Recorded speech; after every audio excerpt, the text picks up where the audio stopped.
Well, welcome to the Sustainable Infrastructure Channel. Panel. Is this live?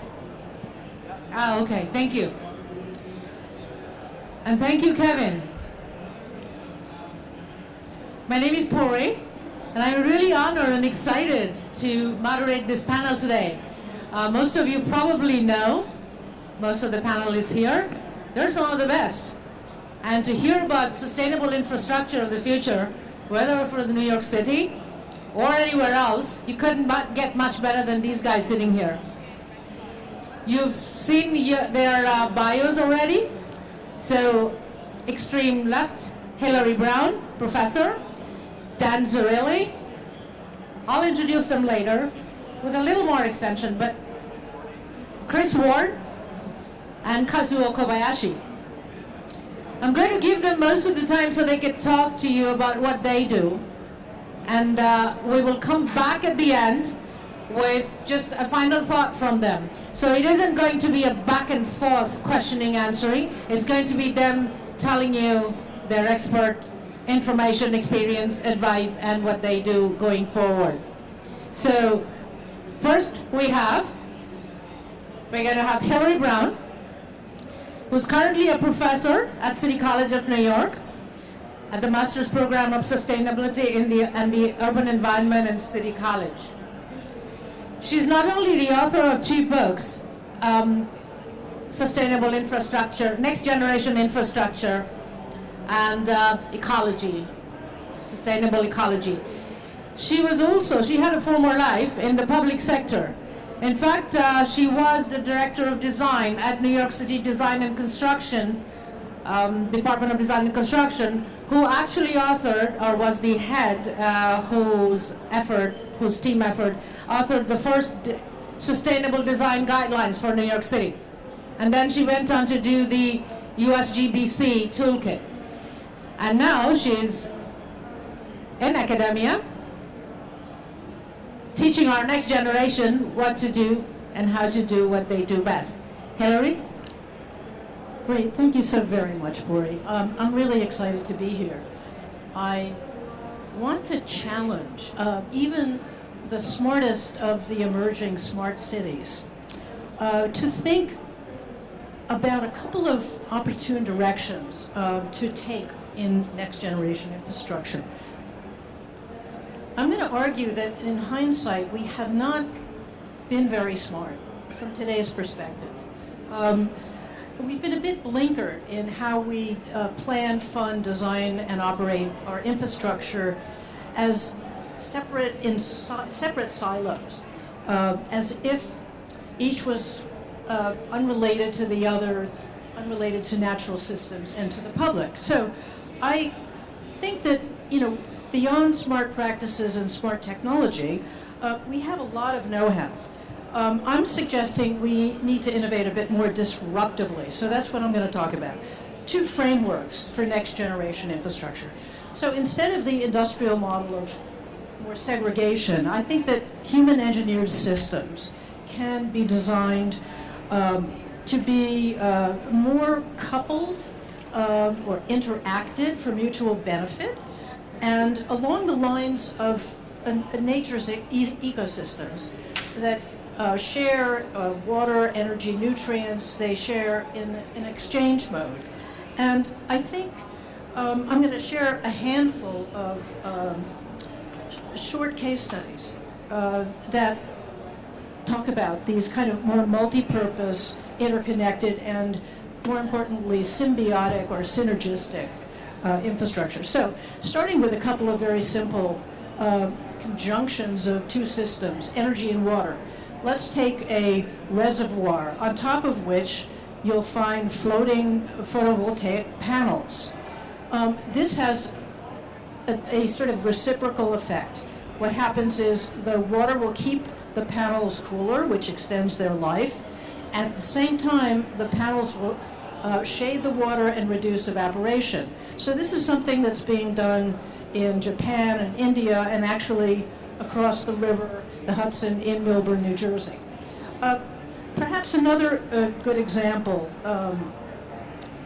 would be, let's see, using regenerative braking on our subway systems, which is a way of taking back some of the energy from that braking and using that to power local microgrids. So those are two coupling instances, but perhaps a more advanced and really, I think, very progressive strategy. I'll give an example. In northern France, the mayor of Lille wanted to reduce carbon emissions in the transportation sector and actually was able to recover the biogas from wastewater, as well as construct an organic recovery facility. And he collected all that biogas, cleaned it and compressed it, and it became fuel for all the city vehicles, the buses and the cars. And so that was a really innovative conjunction of these different sectors. And of course then the sludge or remains, really compost, from that facility goes back to agriculture, so it's a closed loop cycle. In Oakland, California, something similar, where they're actually harvesting some of the winery waste, the poultry waste, adding it to food waste, and co-digesting that in anaerobic digesters to produce enough biogas to run the entire facility, and that saves them $3 million a year, as well as sell excess energy to the grid for $500,000 annually. So I think that's getting smarter about how do we look across these systems. So the second perspective I'll just talk about, I think that infrastructure can be more beneficially integrated into the city fabric. We have NIMBY issues, but I think that there's ways in which we can integrate it into the social and environmental context that produces important dividends. So let me give maybe 2 or 3 examples of that. We have, here in the city, we have actually the Croton water filtration plant, which is a 9-acre, 9-story deep facility that has been pressed into Van Cortlandt Park, and the top has become a green roof and also serves as a driving range. Gives back many things to the local communities, and it also is really a model that shows how it can recycle all the water in a moat around this facility, and then irrigate the golf course from that. Another one in Hiroshima, Japan, where the designer of this waste-to-energy facility took people through that facility on their way to a new park he designed, and in that corridor gave them view to all of the activities. He calls it his Museum of Garbage. So let me just talk about some of the questions that arise in how do we do this, particularly given the paucity of resources and the lack of direction from the feds. We have to start thinking about this at the local level, state, local governors and mayors, I think, collectively.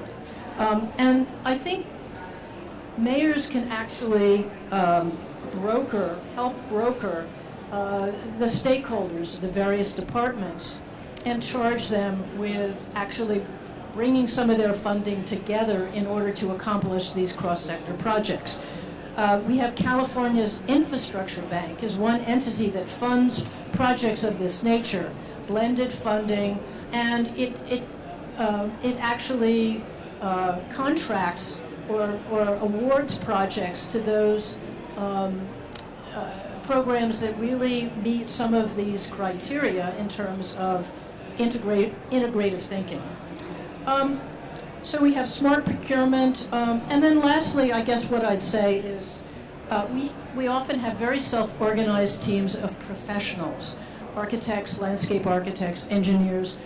For example, working in the Bronx on the Croton Reservoir, the Croton treatment plant, that came up with these unusual solutions that brought public into the facility, or onto the facility in that case.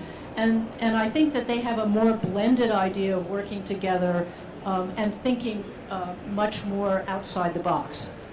So I think I'll stop there. Thank you, Hillary, for that great roadmap.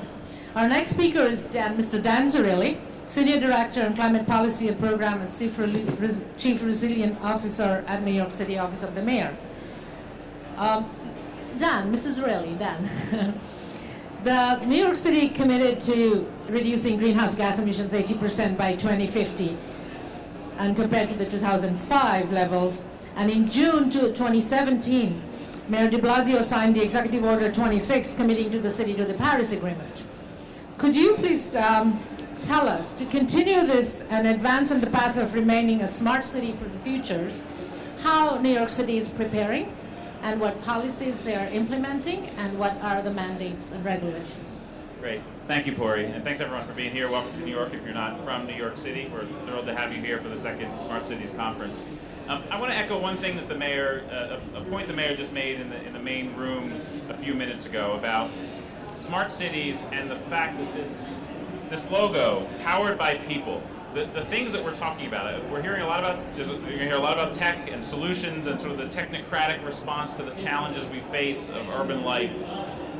Always, I'm particularly happy to see that slogan on there, because what we do needs to continue to serve the people, the residents who are here, who work here, who live here today, and we need to be thinking about the future as well. And so I want to ground first comments around what we're doing and what a smart city really means to be sustainable, to be resilient, and to be equitable, constantly grounded in this idea of that we're working for the people and the residents of our cities. He also made a point around how we come together in this moment of the Trump administration and pulling out of the Paris Agreement and other actions like that, and how it's created a moment and a bit of a movement for cities and businesses and states and others to step up and to fill that void. I think it's a really important point to make here, that, and it's almost the silver linings of this moment, is that we have come together in many ways to amplify our work, to scale up solutions, and to work across boundaries. No longer do we have an illusion that the federal government is going to solve some big challenge for us. The silver lining, in fact, is that we are taking action. We are coming together in forums like this across the country and across the globe to address the challenges. So, I think what that means here in New York City has come to life in a program that we call 1NYC. Early in the de Blasio administration, we pulled together a strategic plan for the city called 1NYC, and first wanted to think about the challenges we face. We're a growing city. We're going to be 9 million people by 2040. We continue to face an inequality crisis, and 45% of New Yorkers are living at or near the poverty level. At the same time, infrastructure was aging, and we face the threats of climate change. And I'm going to focus a little more heavily on climate change at the end of my remarks. But I wanted to pull this together. What we're doing is not siloed. It is integrated in how we deal with the threats of an economically unsustainable future as well as an environmentally unsustainable future, and making sure that we're on the right track to correct that and deal with those challenges. So in that plan, in 1NYC, we made some big commitments, and this is 3 years ago. We're going to lift 800,000 New Yorkers out of poverty. We are going to create 200,000 and now 300,000 units of affordable housing here in New York City. We're going to continue to create jobs here in New York City. At the same time, we are committed to the 80% reduction in our greenhouse gases by 2050. We are investing over $20 billion to deal with the effects of things like Hurricane Sandy and the threats of climate change to come. And we put a bunch of big markers down on the table. Here are the big goals. Here are the things we need to do in order to get ourselves and put ourselves on that track to a more successful future. And so now we're 3 years into that plan, and we have every year we continue to publish our progress against that plan and make sure that we are moving towards a more sustainable future, a more resilient future. And we're showing, when you look at the stats and the indicators that we put out and how we measure ourselves, we're moving in a good direction. We've had record high jobs here in New York City. Crime is at its lowest since the 1950s. We are 15% along the way towards our 80 by 50 goal on greenhouse gas emission reductions. So there's a lot of things that are happening that are taking us in the right direction. Of course, 3 years in, we have big challenges that we face as a city. We have a lot more to do. And I want to talk a little bit about against the threats of climate change and how we're adapting ourselves, how we're approaching that challenge. And really it falls into three major themes that we, on that path of reducing our greenhouse gas emissions 80% by 2050, it is causing us to think about some really fundamental ways in which we live and how we, where we work, where we live, how we get around, how we use energy. It's a massive transformation, and we've been continuing to pursue things like solar power. Solar is now there's 6 times more solar power in New York City than there was in 2013. So we're on an upward trajectory here, but we need to continue to drive our greenhouse gas emissions down. At the same time, so we're doing that with buildings, which is our #1 source of greenhouse gas emissions. 70% of our greenhouse gas emissions come from buildings. We are pursuing both upgrades to the code and as well as required retrofit mandates for the most polluting buildings, expanding electric vehicle charging infrastructure, a number of things where we need to continue to get ourselves and wean ourselves off of fossil fuels in order to reach these targets.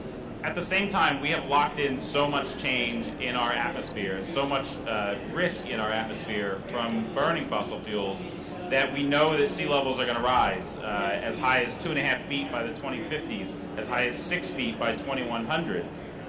That is causing us to continue to look deeply at our zoning codes, our building codes, how we build, where we build, and make sure we are dealing with the threats of sea level rise, of storms, and also heat, which is the #1 natural hazard. It kills more New Yorkers than any other natural hazard. And so we're planting trees in the most heat vulnerable neighborhoods. We are continuing to paint roofs white, a number of programs that we need to do to adapt our city, take into account the dual nature of energy reductions, heating, how we're dealing with the public health impacts of that, to make sure that we are building that more resilient city. And then just in the last few months, we've added another program to our climate work, which is what I really refer to as climate accountability. And the mayor referred to this briefly as well, that we are no longer willing to participate in the production of fossil fuels and make sure we are invested right now at $5 billion in our pension funds in fossil fuel stocks. We're not willing to continue to participate in that and made a commitment that by 2022, we're going to be fully divested from fossil fuels. And at the same time, we've taken, thank you, let's give that a round of applause. At the same time, we have taken Exxon, Shell, Conoco, 2 other fossil fuel companies to court for the damages that we've seen here in New York City. That we need to make sure that as we're adapting the city, that we are holding those accountable who caused this crisis, and we are making sure that we are collecting for the damages that we've already seen and that we expect to see. And so across our climate program, we need to, I put this in the context of, we need to do a lot more to continue to reduce our greenhouse gas emissions, and we're on the track and we have a lot more to do. We have threats that we already face from rising seas, from storms, from heat. We are on a path, we're investing $20 billion. We have just recently released new design guidelines to take those climate risks and build them into how we design and construct every city project. And at the same time, there's an accountability component and bringing climate justice into how we are developing these programs, holding those accountable for the damages that we've seen. To wrap all this up, I guess it comes back to my initial point of making sure that a smart city really is one that is sustainable both environmentally as well as economically, that we really are dealing with these threats that we face in an integrated way and not just focusing on what might be the technocratic focus, but really connecting it to New Yorkers, the lives they live here in New York City, and providing opportunities to make sure that we are building a more sustainable future. So thank you very much. Thank you, Dan. And that keeps us in stride with not only just the Paris Agreement, but with becoming one of the most sustainable cities of the world. Thank you. And thank you for all the wonderful work you're doing at the mayor's office. Our next speaker is Chris Ward. You've read his bio. He's the Metro New York CEO of AECOM, one of the giants of the industry. But in case you missed it, I've known Chris from the public sector, and he had a very meaningful public sector life. Chris was the commissioner of DEP and dealt with water, wastewater, reservoirs, and everything that in terms of water that comes into New York City. And then he was the head of Port Authority post 9/11.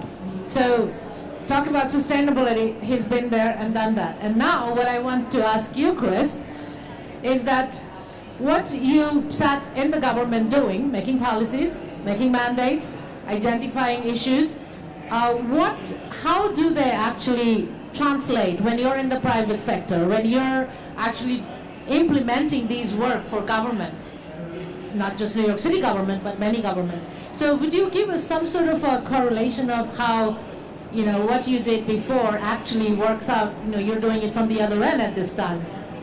Thank you, Porie. And it's great to see everybody here. And again, like Dan, welcome to New York if you're not from here. So I'm going to be slightly less romantic than Dan. Dan said how pleased he is that it says powered by people. I'd like to pose a slightly counterpunctual point to that. I wish that said powered by money, because the reality is that we are facing is that fundamentally for all of the goals that Hillary and Dan have articulated, and kudos to Mayor de Blasio building on Mayor Bloomberg's legacy as well, we have these incredibly aspirational goals, but fundamentally the economy is unsustainable for us to achieve those goals given all of the competing issues that a city like New York or a city anywhere around the world fundamentally faces. We're competing against healthcare, we're competing against pensions, we're competing against education, we're competing against such a large list of hugely laudable public policy goals that if we are in fact going to be smart, which I find a fairly sort of arrogant word to use for the business that we are in, stealing one of my staff members' ideas, I think what we're really fundamentally talking about is that we're trying to talk about good cities, the way Dan articulated that there needs to be a blend that creates a level of equity within what the city is providing. And resiliency is fundamentally an equity question, and it falls against everybody within the city, but obviously disproportionately to people of lower incomes. So when Porie asks me, how do you blend a public sector career with a private sector career, and talking to a group of people like you, what we are really fundamentally struggling with is how do we use innovation, technology, new ideas that Hillary mentioned to extract the kind of wealth out of an economy which is currently so constrained you can't fund the things that we know we have to do. And unless there's an innovation, whether it comes out of technology, whether there's an innovation about public policy that reorganizes how we think about how we spend our money, we will not get to the fantastic goals that Mayor de Blasio has set to this city, because there is simply not enough money in this economy to drive and fund the infrastructure that we know we all need. And AECOM, as a partner in that conversation, as Porie asked, our whole mission is built around that very fundamental question of how do you reimagine a city that is an equitable city, a city that you want to live in, and yet know that you've matched the resources to create that city. And so when I think of what this conference is all about, it's really creating and extracting wealth out of an economy to fund an agenda that otherwise would not be achievable given the competing priorities for any urban center throughout the world. And there are cities far more challenged,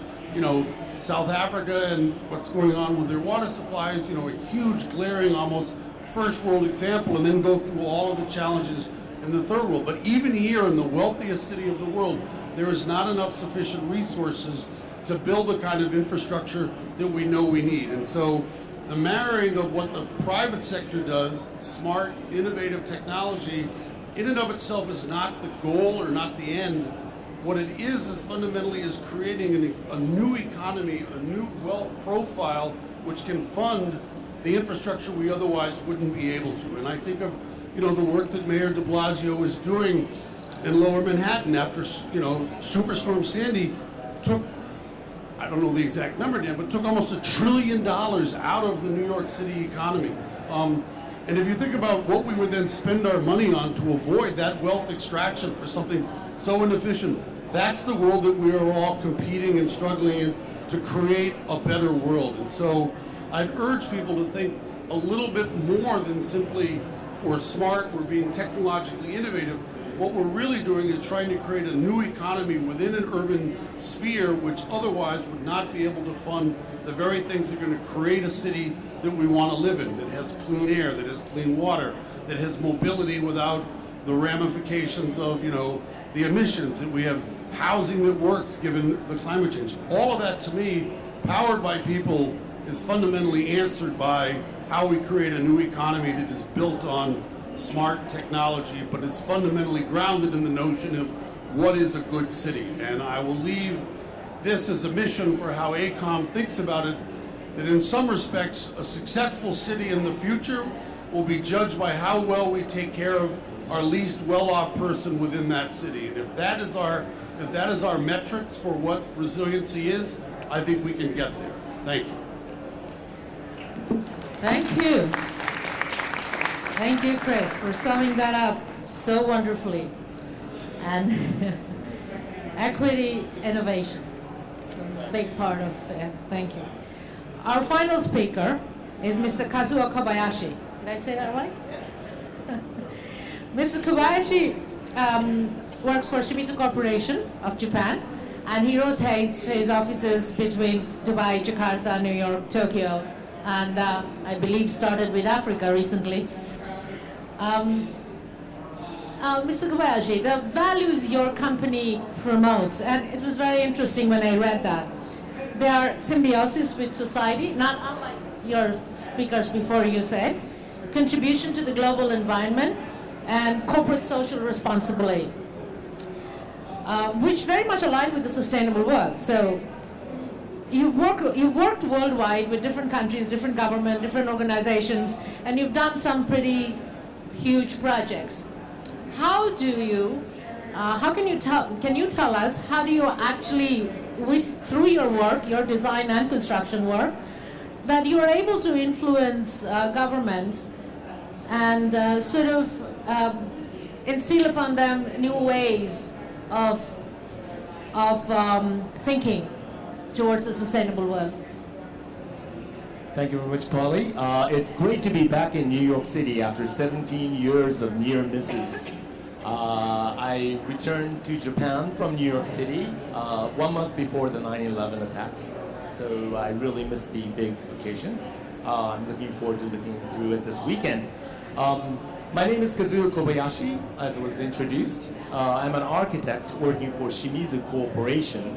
Shimizu Corporation is an engineering and construction company which has been around in Japan for more than 200 years.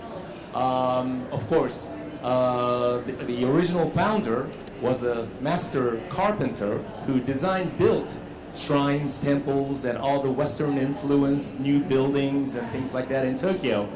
And because of that roots, we have a very, very strong Institute of Technology which specializes in basic research. Really, 200 PhDs working constantly on basic research is what they are doing. And from that, there are many, many new kinds of environmental technologies that are very, very energy efficient that can be adopted to all buildings. I'm sure a lot of people here have been to Japan before. We have earthquakes, tsunamis, we have typhoons, very hot and humid summer, and very cold and snowy winters. Who would want to live in Japan, really? If I were the ancestor of the Japanese people, I would go to Korea or China. But we did stay there, and because of all the hardship, I think that's where our roots to come out with, to live with the nature and natural disasters. Today I want to talk briefly about our new headquarters in Tokyo, which was built about 5 years ago almost. The building itself is a gem of environmental technologies. Please come and see it. There's also a video showing in the booth of Shimizu Corporation in this site, so if you are interested, please look at it. But we were able to cut down 63% of CO2 gas emission. I guess it's not as, your target is 80%, so we're not there yet. But we're aiming for 75% very soon. And we do have very numerous examples of zero emission buildings as well, which is really zero emission. And we also have buildings that are plus emission. But I don't want to talk about the environmental technologies, but I want to talk about how it is important to work with the public sector in order to make all these things happen. Our headquarters is in, like I said, 6 minutes away from Tokyo Station, but about 6 city blocks around our headquarters, we have formed a community council to deal with the numerous levels of authorities, including the Ministry of Land and Transportation, Ministry of Economy, and Tokyo City, also the Chuo Ward City, to get the incentive enough so that we can provide a very high, resilient, and very sustainable region, not just a building, but a region. And we have actually received several ISO, which you never heard about. I even haven't heard about until several years ago. ISO 23301 and ISO 50001, which both are for sustainable regions as well as energy efficiency. So our aim, like Porie said, we are, as a company, committed to the CSR of making everybody, all the community, safe and happy. And we have numerous technologies to incorporate that. But like I said, it's very important that we work together with the authorities so that everybody gets the proper incentive to make things happen. Thank you very much. Thank you. So now you've heard from our successful professionals in the field of sustainable design, construction, development, sustainable infrastructure.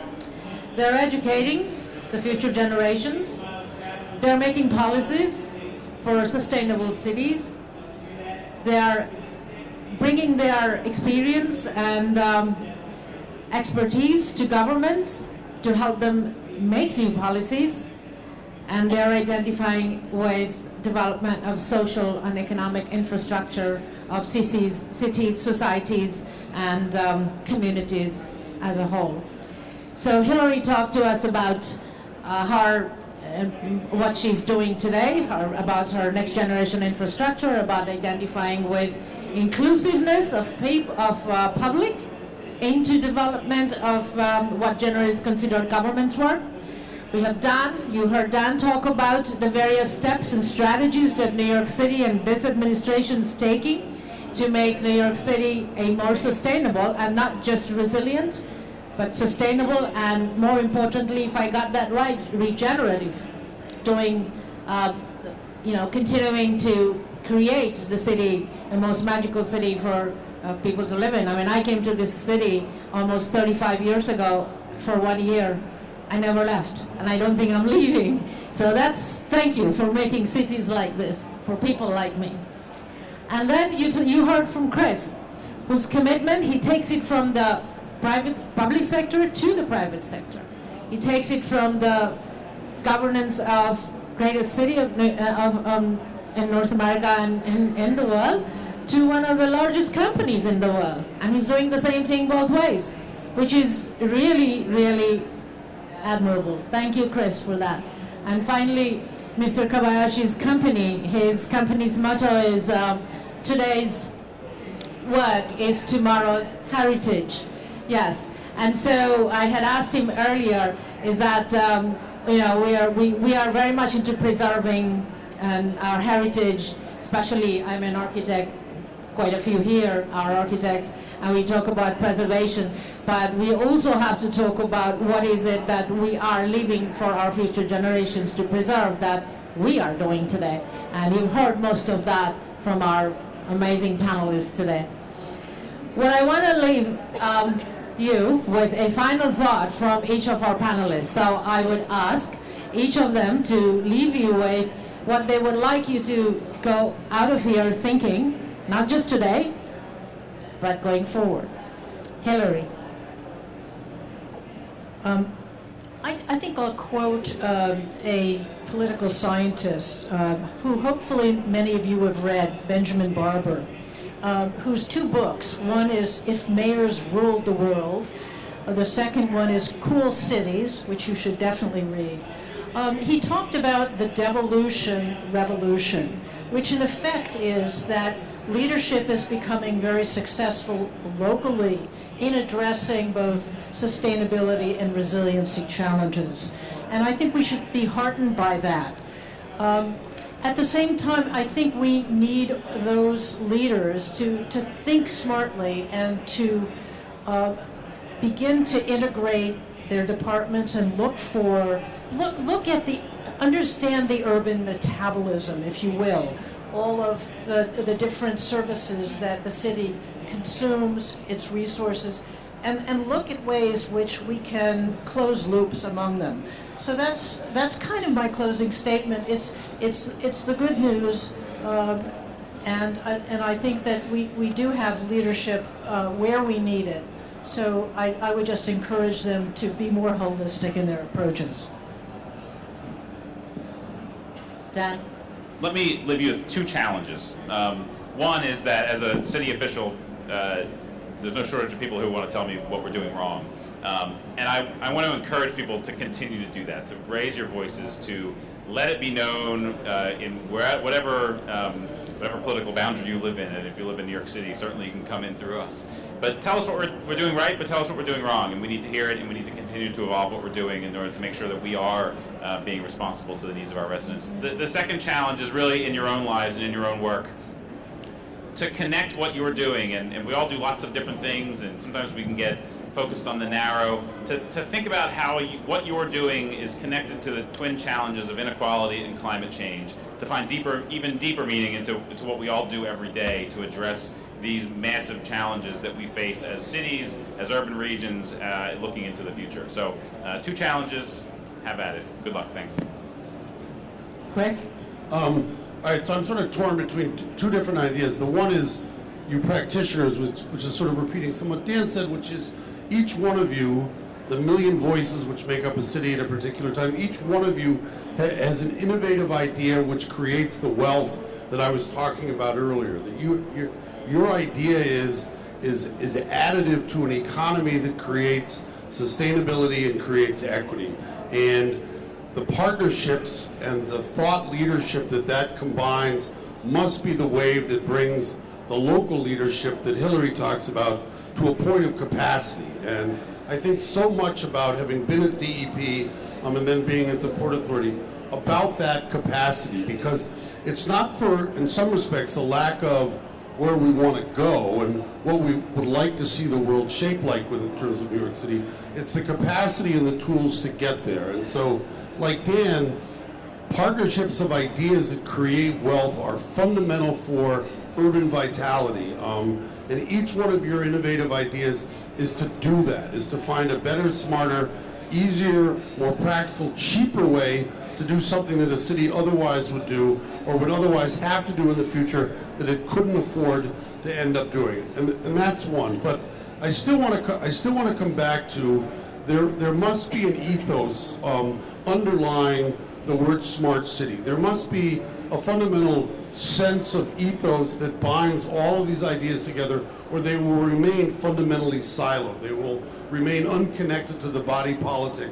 That will not get implemented. And to quote another great American political philosopher, Michael Harrington, who's largely forgotten in the United States right now, he had a great line when he said that fundamentally a just and equitable society is built on two things, which is an economy of surplus, that we have more than we need to take care of ourselves and we can redistribute that for good purposes, and a democratic means of distributing it, and that we are collectively discussing how we spend our money for a positive outcome based on democratic values. And I will say this, I will end with a very chilling but yet challenging summary by the gentleman who was once the head of Singapore, and talking about the challenges that Singapore and China faces. And one of the smartest people I've sort of ever been around, and he ended his remarks by basically saying that the amount of resources that China has is so limited that it cannot afford a full democratic participation in its distribution, because otherwise democracy itself would be fundamentally inefficient to address the hierarchy of needs that China faces. And there's a degree of realpolitik respect that I would give that person, and what he is saying about China. That is not our model. We cannot sustain ourselves as a city, as a country, allowing that to become our model. And what a smart city means to me then is that we've created enough wealth amongst ourselves to distribute in a fair and equitable way that keeps the democracy and keeps an urban center a place that you want to live. Thank you. Thank you. Mr. Kobayashi. Yes, wow. Such an impressive ending notes. I would just like to end that this symposium, I guess, is powered by people. But of course, as a private sector, our company's motto is wellness for the users and the employees and the community. And for that, we are the first. I'd like to state that we were the first company in Japan to have a global alliance with with a company called Delos. And we are really serious about seeking the wellness of the people in the built environment. Thank you very much. Thank you. So we heard very important terms in addition to what we already know about sustainable development, sustainable city. We talked about, our panelists talked about equity, ethos. Very, very important. When we talk about sustainability, it's not just the energy, the environment, the water. It's about how we live and what we become. And as a city, as a community, as a region, as a town, and as people. So I think, thank you for wrapping all of those, putting your hands around all of those ideas and making it a very cohesive discussion. Don't you think so? Give our panelists a very big hand. Thank you again. Thank you very much.